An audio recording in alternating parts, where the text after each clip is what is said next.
Sebelum melanjutkan, jangan lupa subscribe dulu, terima kasih. Bab 52, Ciuman Penyembuhan. Menurutmu bagaimana aku mendapatkan peran ini? Ningsi menyilangkan lengannya dan bersandar di kursi, dengan acuh tak acuh membalas pertanyaannya dengan pertanyaan lain. Suyan tampak seperti sudah kehabisan kesabaran, dia memukul meja dengan tangannya. Ningsi, kau seharusnya lebih tahu daripada aku tentang masalah yang bisa dihadapi gadis sepertimu di dunia hiburan. Kenapa kau begitu ingin terjun ke dalam masalah seperti itu?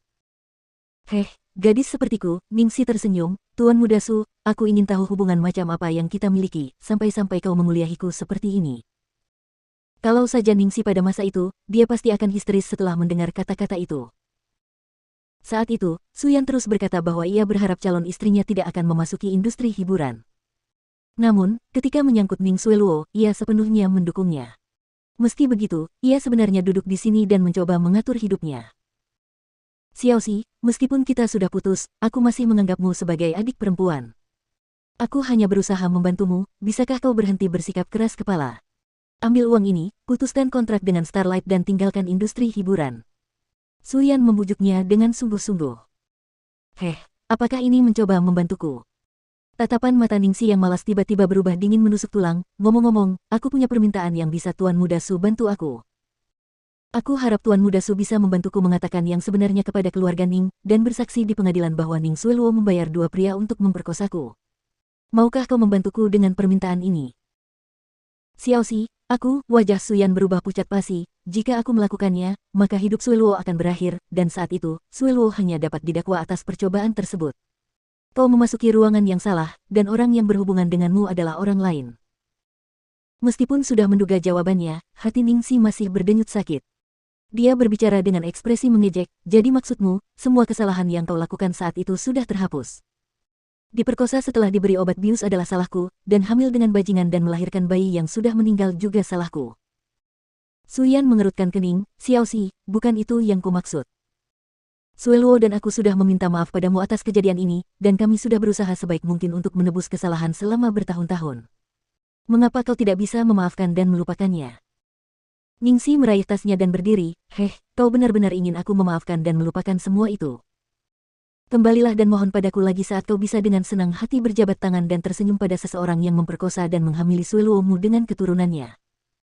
Ekspresi Suyan tiba-tiba berubah. Ningsi, bagaimana bisa kau mengatakan hal seperti itu? Oh, aku hanya berbicara tentang situasi hipotetis dan kau sudah merasa kasihan padanya. Jadi ketika hal itu tidak terjadi padamu, kau tidak bisa merasakan sakitnya, kan? Kau masih berharap aku memaafkanmu. Aku bukan orang suci. Ningsi melontarkan sebuah kalimat dan kemudian melangkah pergi. Sungguh sial. Dia seharusnya tidak berbicara terlalu banyak dengan Suyan.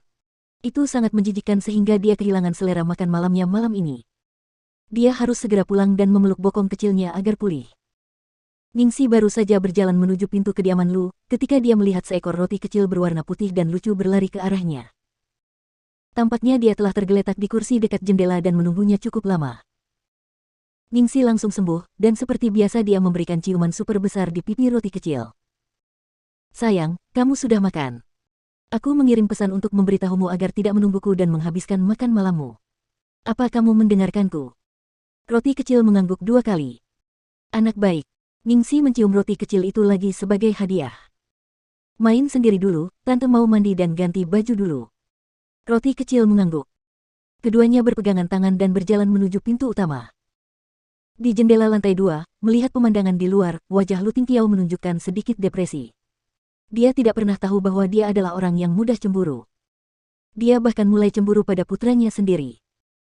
Ningsi telah mencium putranya begitu dia kembali, dan dia bahkan telah menciumnya 2 kali. Sementara dia hanya bisa menonton dari jauh. Setelah kembali ke kamarnya sendiri, hal pertama yang dilakukan Ningsi adalah melepas behnya.